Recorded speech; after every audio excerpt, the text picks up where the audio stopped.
Hi, ladies.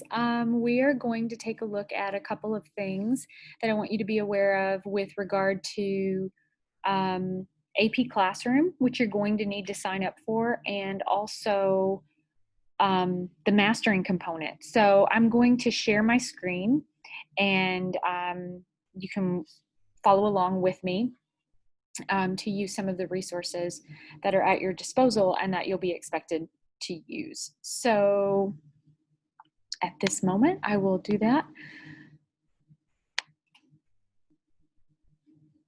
Okay, so now you see in the screen here, this is, we'll start with the mastering component. So I'm signed into mastering. This is my course from last year. This is our course. So I'm going to click into our course and walk you through some tools that I would really like you to be familiar with. And this might take a little bit. It's been a little slow today. So I kind of wanted to start from the beginning so you can see where I go. So over here to the left, this is what I want you to take a peek at. So you have your Pearson eText, but you also have your study area. The study area has a lot of really cool tools at your disposal. So I'm going to click on that and I'm going to launch this. As I launch the study area, you're going to see a list of different things that you have. You can study by chapter, and you've got all the chapters listed there. You have your eText. Get ready for this chapter. I'm going to focus on some of these other things, but I'm going to click on this because I haven't seen this yet. This is a completely different setup for mastering this year in terms of how it's presented. So the presentation looks a little different to me. So I have to kind of get used to what it is and what it has to offer. So it looks like this is kind of like a diagnostic. So this might be a good idea before we start a chapter for you to use in the study area. So this section that says get ready for this chapter. And you can kind of click through the questions and see your results and see where you are. And it will also kind of prime your brain for what we are going to be talking about. And that's part of it.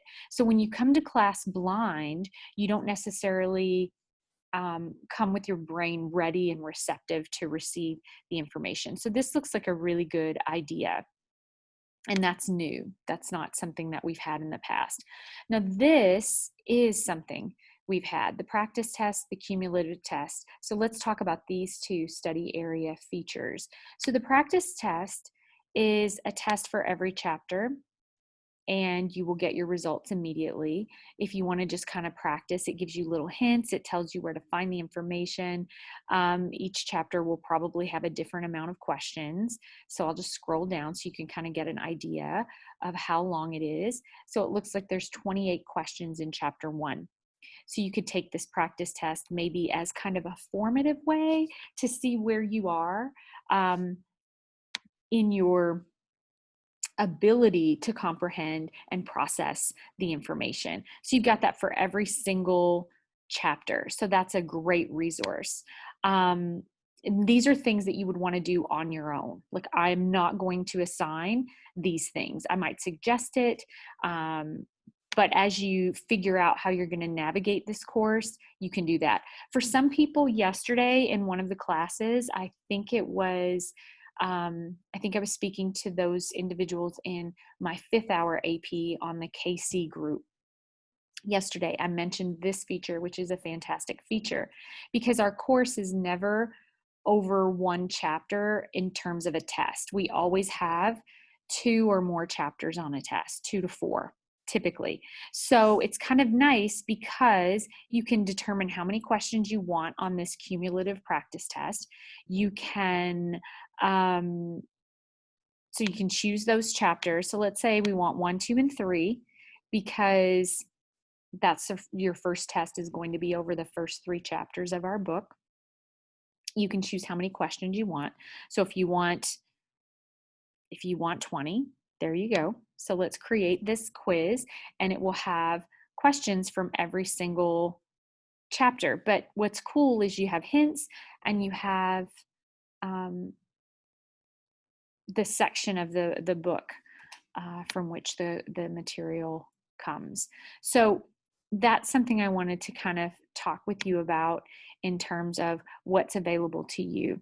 So this is a new feature, figure walkthroughs, and I just clicked on a couple of these to check them out for myself. And the voice is, you know, it's one of those like, and this is, you can just kind of get a feel. Gene expression. Cells use information encoded in a gene to synthesize a functional protein. So this is the only one I've listened to, but it might be a good idea. The figures in the textbook, you're going to notice there are a lot of times in class where you are responsible for analyzing and discussing one of the figures in the PowerPoint, which is also in the textbook. It's really important that you can process that information and figure out what the diagram is attempting to demonstrate for you. So that's a good idea, and that's a new feature in this modified mastering. We use a lot of these. I assign a lot of these BioFlix 3D animations within the mastering component that's actually graded. So let me be really clear. The get ready for this chapter, the practice tests, the cumulative tests, the figure walkthroughs, the BioFlix 3D and HHMI Interactive, all of this that you access here in this resource, this is not graded. This is all stuff you can do on your own to supplement your understanding, facilitate clarity, and those kinds of things. However, with that being said, within the mastering component, which is graded and entered as a homework grade for you in this course, some of these 3D animations that you will find in this section will be assigned to you for a grade, meaning you have to watch them and then you answer questions about them. Now, just as well, some of the HHMI Biointeractive videos are also assigned. These are assigned oftentimes through Edpuzzle, and you will watch them and answer questions about them before we have further discussion in class. There are other tools at your disposal here. There's some vocabulary study tools that might be helpful to you, especially if the vocabulary is a little difficult for you. There's a certain level of automatic, we call it automaticity. There's a certain level of automaticity that you need with the basic foundation of vocabulary in order to be successful in this class, because the tests are going to be asking you to synthesize, to read, synthesize, evaluate, analyze a large amount of information. And if you're still grappling with the basic vocabulary, that's going to be really difficult for you to do. So you want to make sure you have that vocabulary solid and you're ready to go. So if you're struggling with that, there's a vocabulary tool here. There's current events, biology news, some additional resources. I'm not really sure. Okay, so this is sometimes we do activities from this workbook, which those would be provided for you. But here's some writing tips and rubric, and I'll be talking about some of those things as we approach the first test. I don't want to give you too much information today because you won't remember it all anyway. Okay, so we have our lab manual here, but lab documents will be provided for you as we do the labs. And then if we do any work with statistics, which we will do some light statistical work in this class, that information will be provided for you too. So the study area is an excellent spot for you within the mastering component. I highly suggest that you get busy exploring this area of mastering. So that's one thing I wanted this video to talk about. The second thing was the AP Classroom. So in the AP Classroom, that's a resource, and some of you who've had AP courses are familiar with this. This was up and running as of last year, 2019-2020. So this is a fairly new resource, and you are to sign up for your AP Classroom. So I would like you to do that over the weekend. If you're in third hour, this is the code that you use to join. If you are in fifth hour, this is the code that you use to join. What's great about this resource is it allows you to do different progress checks. So you can see Unit 1 progress check. It's not been assigned yet, but you have a multiple choice. So MCQ is multiple choice questions, and then you have a practice FRQ. So these would be assigned as practice. So we're not technically, like, we're not grading these. And that's something that the College Board said, like, you can't use these for grades in your class, but they can be great practice. So remember, as we talked about in class, either Thursday or Friday at the beginning of this school year, there are lots of things that you need to do on your end in terms of output. And you've got to realize that you need to be out of that mentality that I'm not getting points, so I'm not doing it. If you don't do it, you will not be successful. And you may not do everything in the study area, but you have to kind of navigate that. And it may take you a few tests before you realize, or a few weeks before you realize, oh, I really should be doing this. And some people will be gung-ho about using the study area from the beginning, and some people won't start doing it until later, and they will have wished that they started earlier. This is information that's given to me every single year by every student.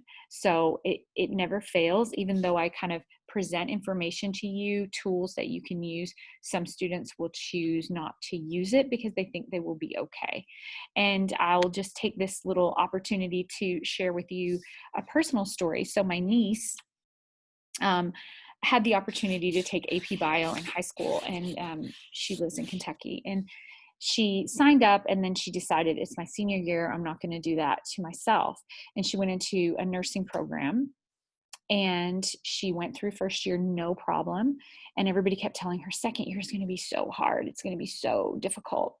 And she just kind of went on doing what she was doing, and she failed kind of out of the nursing program. So you have to have a certain mark or grade to stay. It's kind of like a master's program. You can't get a C or below in a master's program, or at least when I was in university. So to make a long story longer, she failed. She sent me this huge long email. We're fairly close, and she was devastated, obviously, and she was embarrassed and all of those things. And I just said, you know what, you've got to pick yourself up and dust yourself off. And if you want to be a nurse, then you have to reapply. Because she's like, that's my only option. Like, I have to reapply to the program. And she goes, everybody's going to know because I'm not going to be in the same cohort. I'm going to be in a different cohort now.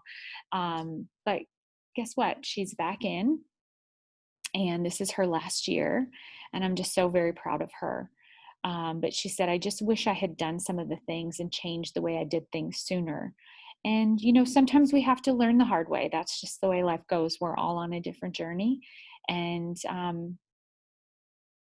I can give you pointers and give you examples, but it's ultimately up to you.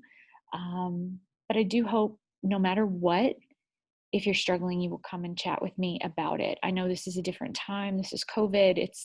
It's weird. But we're all in this together, and we're going to put one foot in front of the other and do the absolute best that we can. So anyway, I will see you in the not too distant future, and I hope this was helpful.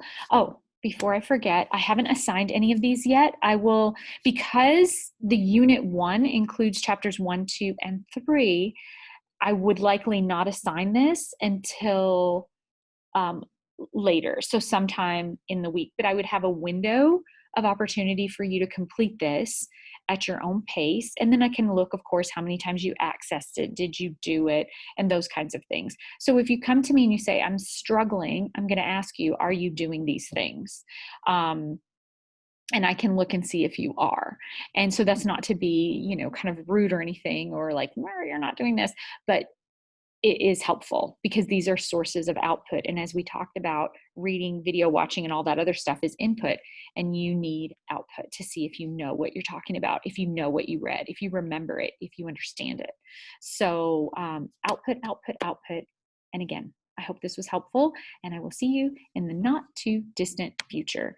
I'm so happy that I get to see you guys in person, and I hope that we can make this work as good as we can. See you soon.